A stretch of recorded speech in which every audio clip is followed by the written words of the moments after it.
A mídia não precisa mentir para te manipular. Só precisa enquadrar situações iguais em contextos diferentes. E eu quero trocar uma ideia com vocês sobre algo que está me incomodando muito. E esse ano não vai passar nada, tá bom? Esse ano não vai passar nada. Chega comigo para mais um vídeo aqui do canal do Rick Covil. Deixa o like, deixa o hype. Se inscreve no canal do Covil TV também. Vai aqui inscrever-se. Vai estar os dois canais aqui em collab, tá bom? Se inscreve nos dois. E eu quero saber a sua opinião nos comentários. Esse é um vídeo para defender Abel Ferreira. O Rick é abelizado. Não, esse é um vídeo para defender a Sociedade Esportiva Palmeiras. E o Abel Ferreira é a maior vidraça do Palmeiras hoje. E tá fácil bater no Abel Ferreira, né? Vem comigo para mais um vídeo. Amigos, recentemente numa das minhas lives, alguém comentou ali no chat que informação é uma arma, e a gente debateu muito sobre isso, que de fato a forma como você usa a informação no futebol, na vida, na política, na sociedade, pode ser tratado como uma arma dependendo da forma e do interesse que for usado. Mas acho que a opinião e a autoridade também podem ser considerados armas, né? Você tá numa ESPN, numa Globo, numa TNT, ou você ter bizarramente muitos seguidores, muitos inscritos, você acaba se tornando uma autoridade para algumas pessoas e você pode usar isso por mal, mano. Isso infelizmente você pode usar isso por mal porque as pessoas vão te olhar, vão te ouvir falando e muitas vão comprar o seu discurso. E o discurso de perseguição ao Abel, às vezes ele é muito claro, às vezes ele é muito específico, você olha e fala, pô, aqui tem perseguição ao Palmeiras, muito na figura de Abel Ferreira, que é um cara que divide opiniões na própria torcida, né? Então é fácil, você bate no Abel Ferreira, você tá ganhando uma parte da torcida, né? Então a imprensa cai em cima. Vamos bater no Abel Ferreira, porque boa parte da torcida do Palmeiras eu vou conseguir manipular, porque essas pessoas estão sensíveis a ouvir qualquer crítica em relação ao Abel Ferreira. E acaba que se torna ainda maior a perseguição do que já era antes, quando ele tinha uma aprovação maior da torcida e a mídia já batia muito nele de uma forma explícita, mas agora eu tô vendo uma perseguição velada, tá bom? Eu vou dar um exemplo aqui pra vocês de uma perseguição que acontece até nos dias de hoje, que pra mim é muito claro que só falam isso porque é Abel Ferreira. E daqui a pouco eu vou trazer um exemplo bizarro de algo que me incomodou demais e que eu acho que vai te incomodar também, seja você fora Abel ou fica Abel, porque não se trata de Abel, se trata de Palmeiras. Ó, o Abel falou de calendário após o jogo contra o Sport Cristal, e esse foi o comentário do Rodrigo Bueno na ESPN, não lembro o nome do programa, se liga. Eu já vi gente falando sobre isso. Se ele tá tão insatisfeito com o futebol brasileiro, o calendário brasileiro, o calendário sul-americano, é muita viagem. Pô, eu tenho que ir pra Lima. O europeu não é muito diferente de calendário, cara, não. Ele já é o mal técnico nacional do Palmeiras. Pega a malinha e vai embora. Vai pra Europa, vai pra outro lugar, outro centro. A Europa, a única diferença é a distância percorrida, mas... Ele falou assim, não, ele tem. Inclusive ele veio falar, né? Não, eu tô há 5 anos aqui, eu tenho o direito, como qualquer brasileiro, de falar o que eu quiser. Pode falar o que eu quiser. Só que o que você fala tem repercussão. Tem. Se eu chegar aqui, eu posso falar o que eu quiser? Eu posso. Só que se eu falar aqui uma atrocidade, eu vou ser mandado embora. Vocês vão chegar aqui, ó, não, acabou até o último programa, você não trabalha mais na TV. Eu não posso chegar aqui e falar, saúde, Deus te crie. Amém. Epa. Minha avó me ensinou. Quando alguém é o vento nas costas. Inspirado. Vai! Então é o seguinte, Abel, você pode falar, fala o que você quiser. Eu falo groselha pra caramba, tô aqui, entendeu? Eu falo o que você quiser. Só que aí você arque com as consequências. O teu discurso tá muito chato, cara. Tá muito chato, muito repetitivo. Parece aquela vitrola, fica rodando ali. É o calendário, é o calendário. Cara, se você não... Como é que é? Se não sabe brincar, não desce pro play, amigão. É isso? Perfeito. Esse é o vídeo bizarro, tá? Eu concordo em partes, tá? Acho que muitos de vocês estão doidinhos pra comentar. E pode comentar aqui, vamos trocar uma ideia numa boa. De que não, mas o Abel reclama demais, ele fica dando desculpinha. E eu concordo. Muitas vezes ele não assume os erros dele, como o jogo contra o Santos, por exemplo, foi o pior que eu já vi na minha vida, de erros de comissão técnica, e ele não conseguiu assumir que ele errou, ele botou culpa no calendário, no descanso, no Flaco que saiu da área, nunca é ele. Eu concordo, aqui eu concordo. Mas você pegar um discurso sobre o calendário quando ele fala que é pra melhorar o futebol brasileiro e simplesmente falar, não, tá achando ruim, vai pra Portugal, vai embora pra Europa, você vai melhorar o futebol como? O futebol brasileiro como, assim? Vocês acham que esse discurso ajuda em algo no futebol brasileiro? E aí eu pergunto, dentre os dois discursos, aliás, o discurso do Abel sobre calendário, que é chato, é repetitivo, e a reclamação do Rodrigo Bueno que só quer que ele volte pra Portugal, qual dos dois tem um potencial maior de ajudar o futebol brasileiro? O Rodrigo Bueno não tá fazendo nada pra ajudar o futebol brasileiro, mas tá querendo mandar o Abel fora pra Portugal porque tá reclamando de calendário, né? Eu acho bizarro. Mas aqui eu trouxe um exemplo pra vocês de uma perseguição explícita. Tá claro, mano, que o problema é com o Abel Ferreira. Mas o que me incomoda não são essas são muito fáceis da gente pegar, pensar, trazer aqui, a galera vem e fala, pô, não é possível. Mas eu vou trazer uma aqui agora, que passou despercebido por muita gente, e vocês vão entender o meu ponto sobre controle de narrativa, depois do recadinho. Ei, pera só um segundinho. Eu curto fazer compras no Mercado Livre, vou falar bem a verdade, eu compro tanta coisa lá. E outra coisa que você gosta é do canal do Ricoville, né? E agora tem como você ajudar o meu canal comprando no Mercado Livre, tá bom? Você vai entrar aqui em conferir produtos, eu separei algum produto aqui, mas você não precisa comprar ele, tá? Você entra pelo meu produto, isso vai te redirecionar pro Mercado Livre e lá você pesquisa o que você quer comprar. Comprando a partir dessa entrada pelo meu canal, você vai estar colaborando e financiando o canal do Ricoville, ajudando com que eu traga cada vez mais conteúdo aqui pra vocês todos os dias, tá bom? Então não custa nada, mano. Entra por aí, dá uma forcinha pra nós e segue seu vídeo aí, tá bom? Vocês estão preparados? Então aqui vamos nós com o André Rizek falando da suspensão de 8 jogos de Abel Ferreira e depois da denúncia, que ainda a gente não sabe se vai ter uma suspensão ou não, da denúncia de Fernando Diniz, que também xingou o árbitro. Se liga só. A suspensão de 8 jogos imposta ao Abel Ferreira na semana passada foi um remédio muito amargo, né? Causou espanto, porque ele é fora da curva do padrão aqui do futebol brasileiro. Mas trago aqui uma informação para vocês. Pode ter sido o primeiro de muitos sustos que o futebol brasileiro vai sofrer esse ano. Porque tá feio, gente, tá grotesco. Comportamento dos técnicos, dos jogadores, dos dirigentes, tá muito feio de se ver. Eu sou do tempo, quando eu ia pro estádio, assim no meu tempo de arquibancada, que minha grande preocupação era a violência de torcida. Eu tinha medo se eu ia voltar para casa, se eu ia voltar machucado. Hoje, perto do que a gente vê no campo e nos corredores assim de acesso aos vestiários, o comportamento do torcedor hoje, ele é quase que exemplar na comparação com o péssimo comportamento dos jogadores, dos dirigentes. Tá muito feio, gente. Tá grotesco. O primeiro sinal em 2026 já tinha vindo da final do Mineiro, né? Aquela selvageria a que assistimos no Mineirão, envolvendo os jogadores das duas equipes, aquilo foi horrível. E qual foi a punição para aquilo? 4 jogos. Aqui, isso não é nada.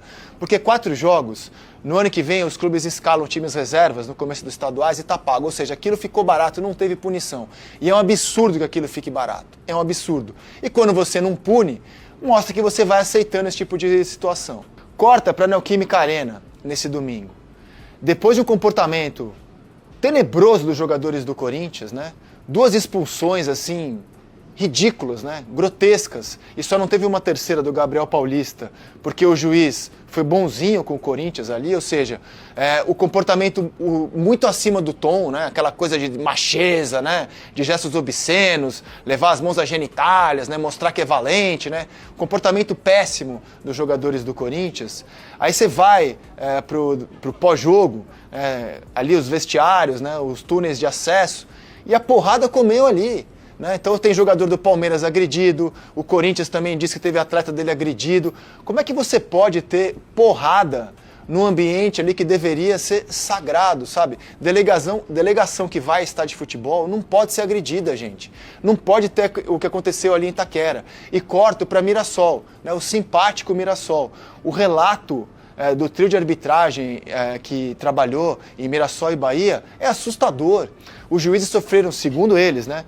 Uma série de ameaças, tiveram que ficar no campo enquanto o telão do estádio exibia os lances que o Mirassol reclama.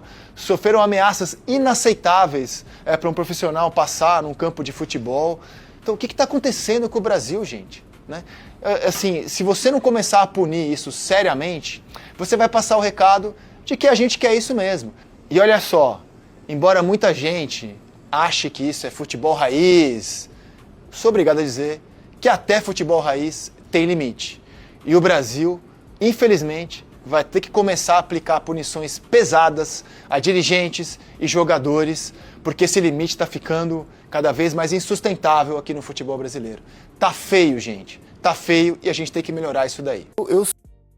Eu concordo com tudo que ele falou no vídeo. Antes da gente ver o próximo, mas deixa eu explicar uma coisa pra vocês.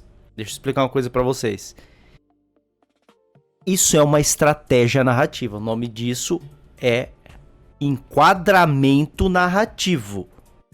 Framing, enquadramento narrativo. Me cobrem, daqui a pouco eu vou falar sobre isso. Vocês entenderam? Ele foi falar do Abel Ferreira, iniciou o vídeo com o Abel Ferreira, suspenso por 8 jogos, pum, violência, tá tudo errado, certo? Enquadramento narrativo. Agora eu ia falar do Diniz, depois eu explico o meu ponto aqui, pra gente ter esse debate de alto nível aqui, que eu tenho certeza que vocês vão chegar aí nos comentários e argumentar. Essa é a fala sobre a denúncia do Diniz, que fez a mesma coisa que o Abel. O Abel xingou o árbitro de cagão, o Diniz xingou também de mascarado, sei lá do que foi, né? Enfim. Sou um crítico voraz ao sensacional Tribunal de Justiça Desportiva, né?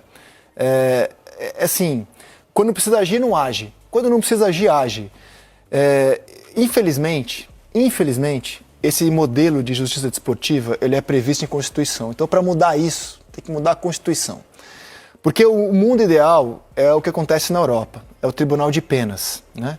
Então, assim, acabou a rodada no domingo, na terça-feira o tribunal se reúne e fala, pô, esse lance aqui são 2, 3 jogos, é um jogo, e acabou. Dura 3 dias a decisão para você anunciar.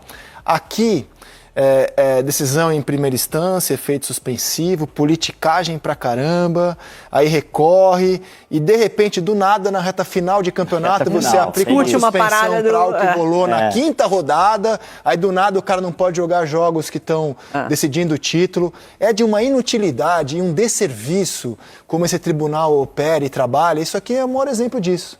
Quando tem que operar, não faz nada. E quando não tem que fazer nada, vem dar uma de grandão, depois de uma opinião banal do treinador. Espero que isso aqui não prospere, porque isso é colocar uma melancia na cabeça e querer aparecer. Só falta alguém ser punido por uma opinião dessa, cara. Não, é absurdo. Só falta. É absurdo.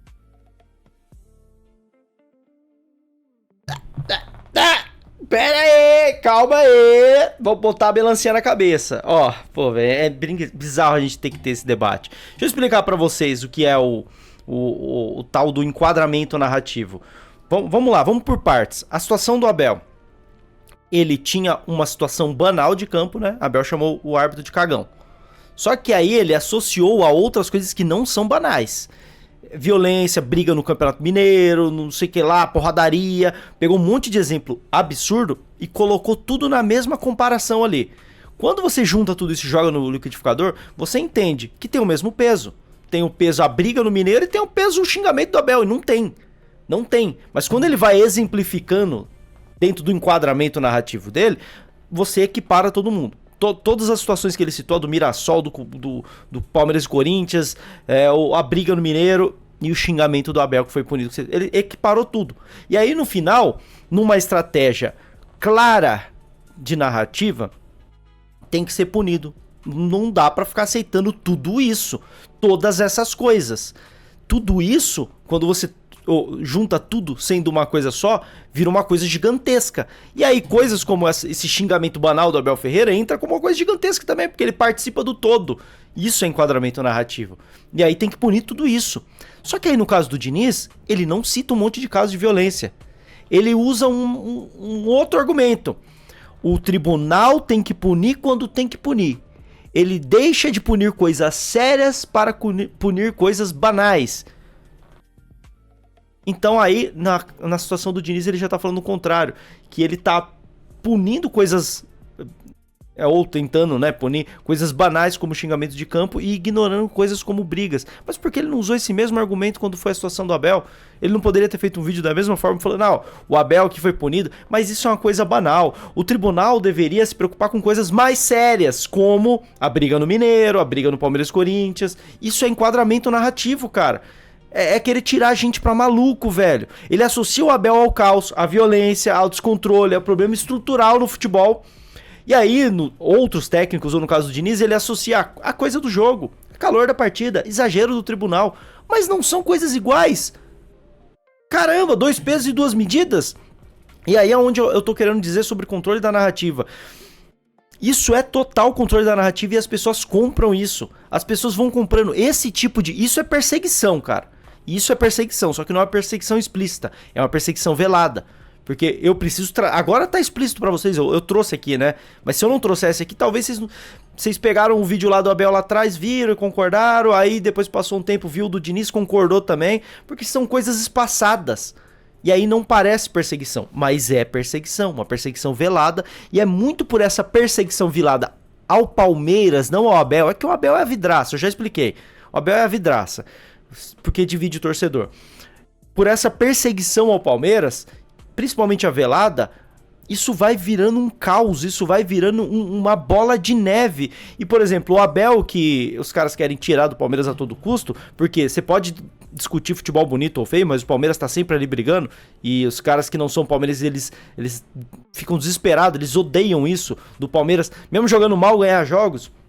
Eles querem muito que o Abel saia do Palmeiras. Então eles atacam no ponto fraco que divide a nossa torcida. E com esse tipo de perseguição velada, controle de narrativa, usando esse tipo de estratégia de enquadramento narrativo, o framing, tô falando aqui, é duplo critério, é construção seletiva da narrativa. Você pode chamar do que você quiser, cara. E isso, o que ele faz? Ele traz uma visão psicológica para as pessoas que absorvem isso, né, como um conteúdo, absorvem esse conteúdo de uma maneira induzida por esses caras, e elas tiram as próprias percepções. Então a percepção da pessoa é que o Abel é um mal pro futebol e que o Diniz faz parte do futebol raiz. Olha que coisa, ambos fizeram a mesma coisa. Vocês têm que ficar esperto com isso, mano. Vocês têm que ficar esperto com isso, porque a moralização seletiva na imprensa brasileira, ela tá cada vez mais clara, e muitas das vezes essa perseguição seletiva, ela tá passando batido. Tá passando batido e não vai passar por aqui. Aqui não vai passar. Repito, não gosto de ficar trazendo vídeos sobre isso, quero falar de tática, mas esse tipo de perseguição à Sociedade Esportiva Palmeiras, a gente vai combater isso juntos aqui, tá bom? Deixa o like, deixa o hype, deixa a sua opinião sobre isso, se inscreve aqui no Covil o Covil TV e o canal do Rick Covil, tá bom? Tamo junto, deixa sua opinião aí, avante palestra.